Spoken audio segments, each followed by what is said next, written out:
संसद में पारित नया बजट मंगलवार यानी कि 1 अप्रैल 2025 से लागू हो गया है। इनकम टैक्स से लेकर सब्सिडी जैसे कई फायदे इस तारीख से लागू हो जाएंगे। 1 अप्रैल से जहां 12 लाख तक की कमाई पर टैक्स फ्री इनकम का नियम लागू हो जाएगा, किराए से होने वाले 6 लाख रुपए की इनकम टैक्स फ्री हो जाएगी। सीनियर सिटीजन्स को ब्याज आय पर भी छूट दोगुनी हो जाएगी। टीसीएस की लिमिट में इजाफा, अपडेटेड रिटर्न फाइल करने के नियमों में बदलाव, जीएसटी और एनपीसीआई के नियमों में भी कई तरह के बदलाव होने जा रहे हैं। आइए अब इन्हें विस्तार से समझने की कोशिश करते हैं। न्यू टैक्स रिजीम के तहत अब 12 लाख रुपए तक की कमाई पर कोई टैक्स नहीं देना होगा।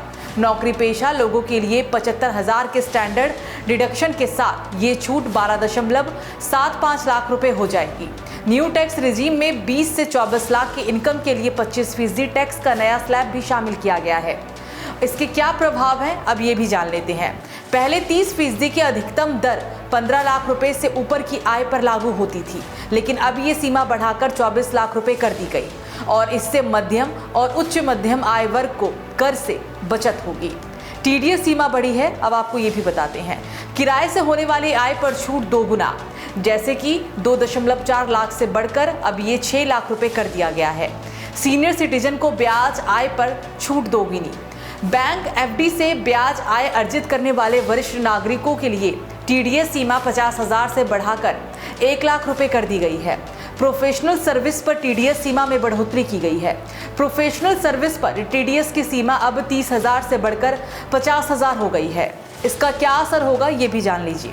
इससे कम आय वाले व्यक्तियों पर टीडीएस का बोझ कम होगा और नकदी प्रवाह में सुधार भी होगा। टीसीएस लिमिट की सीमा बढ़ी, क्या बदलाव हुआ ये बताते हैं आपको।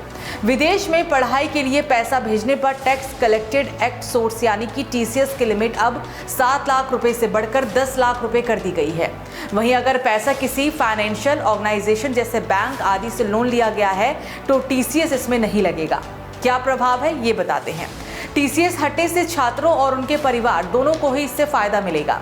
पहले 7 लाख से ज्यादा की राशि पर 0.5% से लेकर 5% की टीसीएस कटता था। इससे ट्रांसफरिंग प्रोसेस थोड़ी सी हेक्टिक जरूर बन जाती थी। वहीं अब दूसरे छोर पर 10 लाख रुपए तक की पूरी राशि अब पहुंच पाएगी।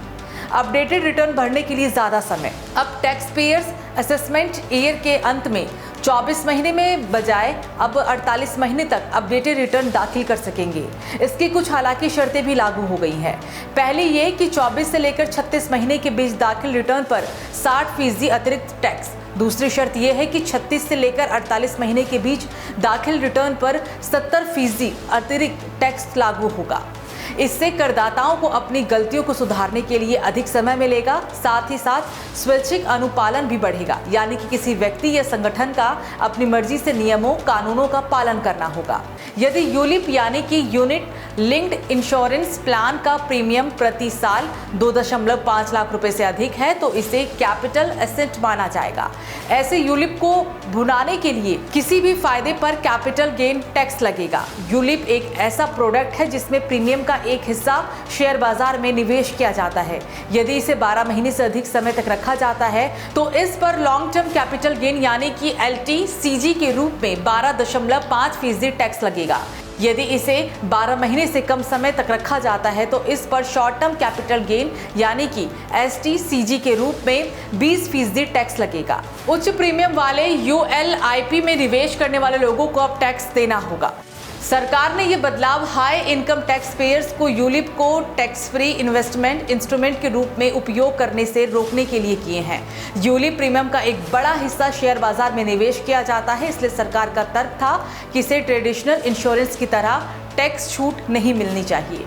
सरकार ने फरवरी में पेश किए गए बजट में कुछ ऐसे प्रोडक्ट्स पर कस्टम ड्यूटी घटाई थी और कुछ पर बढ़ाई भी थी। इससे करीब 150 से 200 प्रोडक्ट्स प्रभावित होंगे। आमतौर पर वित्तीय वर्ष की शुरुआत 1 अप्रैल कस्टम ड्यूटी में बदलाव से लागू हो रहा है। हालांकि कुछ बदलावों के लागू होने की तारीख केंद्रीय अप्रत्यक्ष कर और सीमा शुल्क बोर्ड यानी कि सीबीआईसी के नोटिफिकेशन पर निर्भर करती है।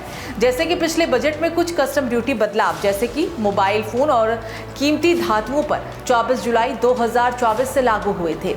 और इसका क्या प्रभाव है, कुछ चीजें सस्ती और कुछ महंगी हो सकती है। कस्टम ड्यूटी के घटने बढ़ने का अप्रत्यक्ष असर चीजों की कीमतों पर पड़ता है।